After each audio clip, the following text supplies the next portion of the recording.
The cramped and congested slum areas.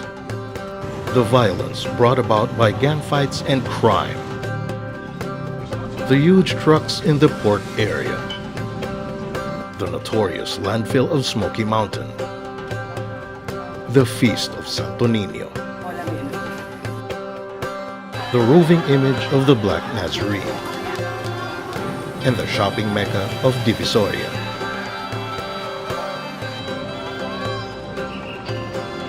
This is the district of Tondo. Lying north of the downtown core of Manila, this sprawling and proletarian district serves as the terminal of a railroad and disembarkation point of inter-island ships in the metro. Considered as the most densely populated area in Manila, Tondo absorbed a multitude of migrants from different provinces, dreaming of a better life and striving hard to escape from the cesspool of poverty. However, in spite of the impoverished picture of Tondo, hope and light still emanate from the faces of young people. The dignity of life springs from each and every soul.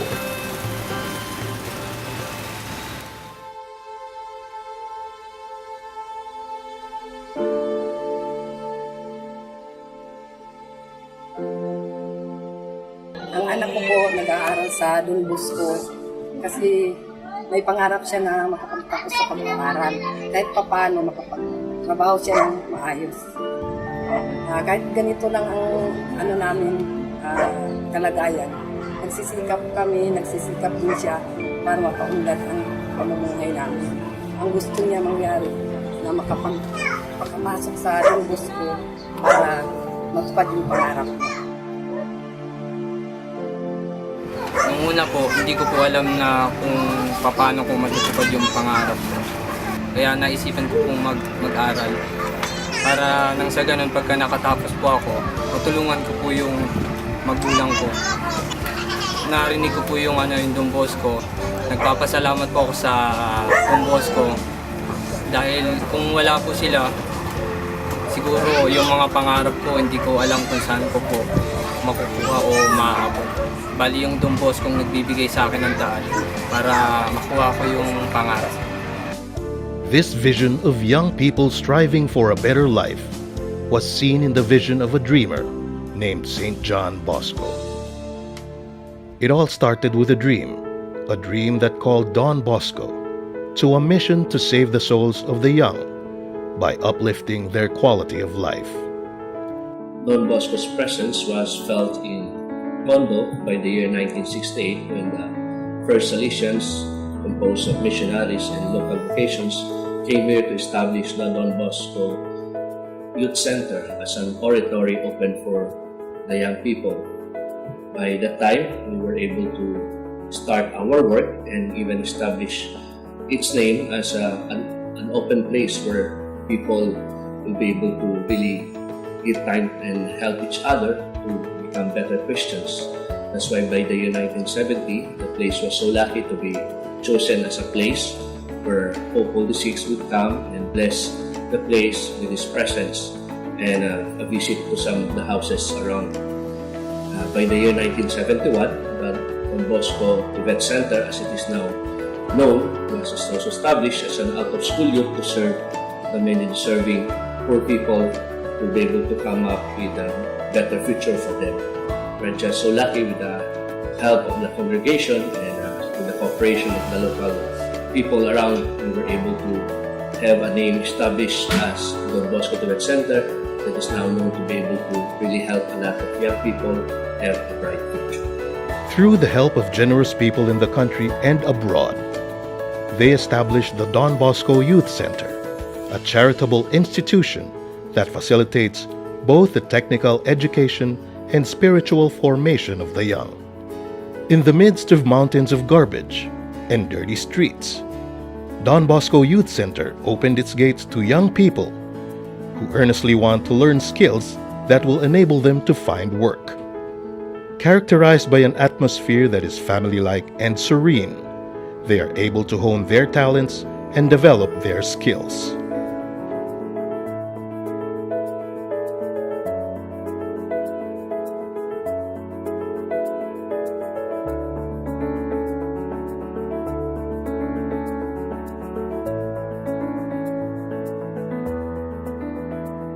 Today, the Don Bosco Youth Center continues to evolve as it tries to cope with the demands of the modern world of work by incorporating machineries and equipment in its programs, thereby contributing greatly to the quality of the training of its graduates.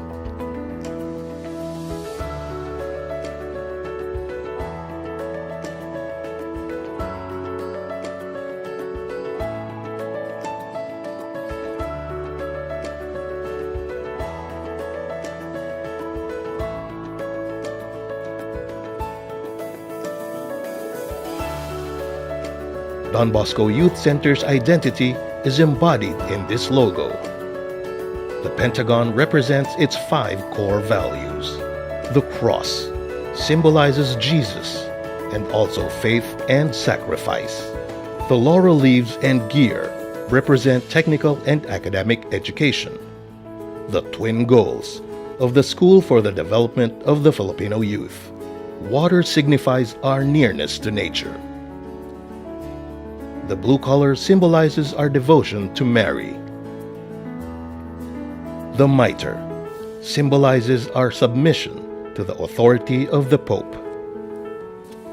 And our motto, Per Angusta ad Augusta, which means through difficulties to greatness.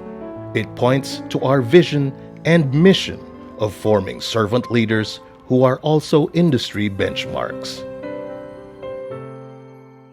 Yung pagpupursige ng mga kaparian na mapabuti yung mga kabataan na katulad ko noong time na yon.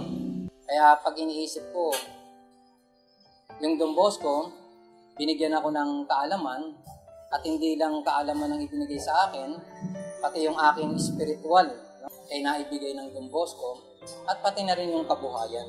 Ngayon, kahit na medyo umaangat ang buhay ko, ang Don Bosco, hanggang sa mga anak ko, hanggang siguro sa kaapu-apuhan ko, ikinukwento ko sa kanila yung karanasan ko at ang mga biyayang naibigay ng Don Bosco sa akin. It was 1978 when I first met Don Bosco, when I heard the Don Bosco Youth Center. Then from then on, doon na nagsimula lahat. So I grabbed the opportunity, nag-aral ako dito at successfully graduate naman ako. Natapos ko yung SIPT ko. Hindi pa rin ako tumigil noon.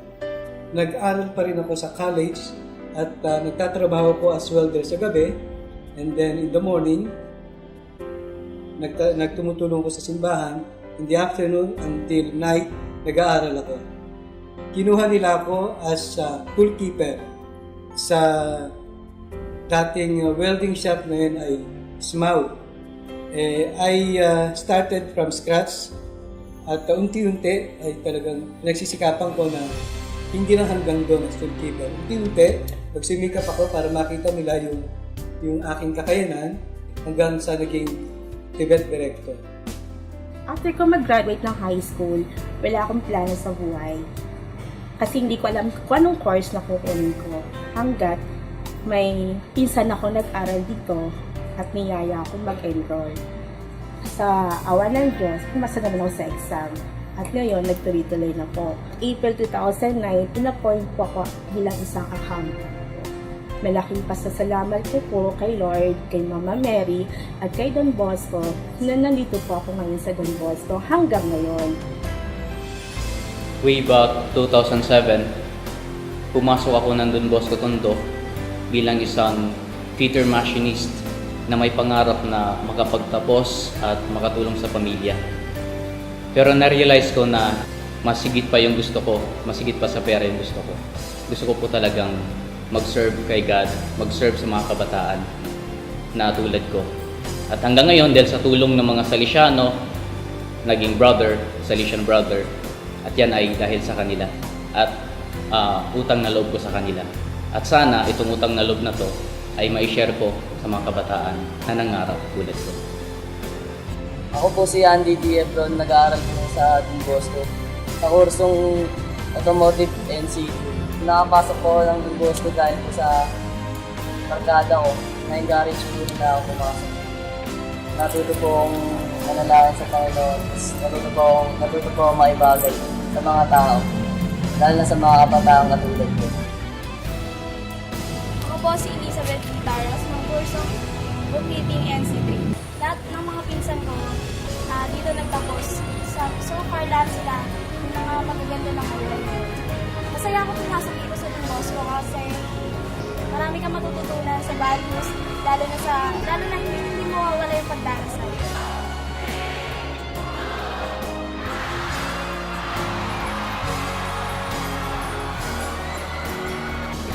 With the help of generous people and of the local community, Don Bosco Youth Center is committed to actualize the dream that was revealed by God to St. John Bosco.